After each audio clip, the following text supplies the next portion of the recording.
Ja, lep pozdrav vsem obiskovalcem danes, posebej pozdravljam starodržanke, starodržane in seveda tudi vse ostale, ki ste se danes udeležili te četrte dirke. Na čas, ko bo dirka potekala, vas vabim, da se ob ogledu dirke tudi malo osvežite s pijačo tam na našem štantu. Mislim pa tudi, da bodo peki vsak čas pričeli peči čevapčiče, tradicionalno slovensko jed.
Ja, lep pozdrav vsem, ki ste se udeležili tega četrtega tekmovanja še enkrat.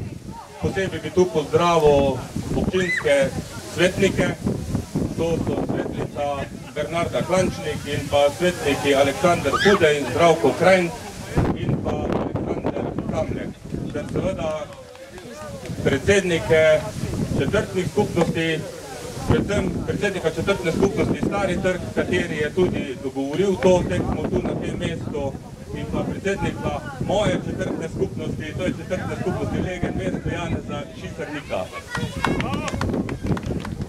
Poglejte, danes smo tu v Starem trgu.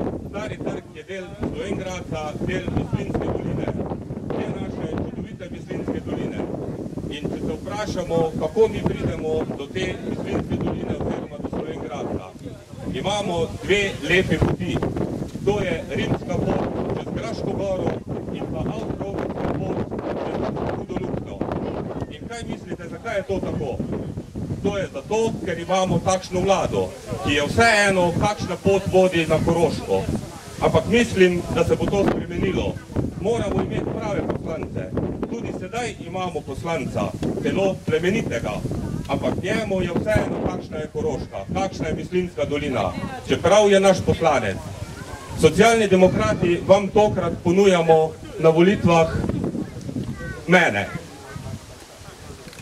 Obljubljam vam, da mi ne, že sedaj mi ni vseeno in nikoli mi ne bo vseeno, kakšen je Slovenjgradec, kakšna je Mislinjska dolina, kakšna je Koroška in kakšna je Slovenija. Prizadeval si bom vedno za razvoj cele Slovenije, predvsem pa Mislinjske in pa seveda Slovenjgradca in tudi Starega trga, kjer smo danes. Mi imamo bolnišnico. Bolnišnica je bila zgrajena pred leti. Obnovljena od takrat ni bila. Bil je novo zgrajen otroški oddelek, ampak če ga danes v Duni pogledamo, tudi ta ni več v ponosu. Denarja za to ni. Je denar za podkupnine. Če bi ta denar prelevili v našo bolnišnico, bi imeli najsodobnejšo bolnišnico v Slovenjgradcu. Za primerjavo, da bomo videli, kako malo je potrebno, če je volja. In jaz vam obljubljam, da volja na strani socialdemokratov bo. Odgovorno bomo prevzeli to vladanje. Prosim vas, pojdite 21. na volitve, povabite vse svoje sosede, vse svoje prijatelje. Povejte jim, da socialni demokrati ponujamo pozitivno opcijo, odgovorno opcijo in obljubljamo vam, da bo drugače. Hvala.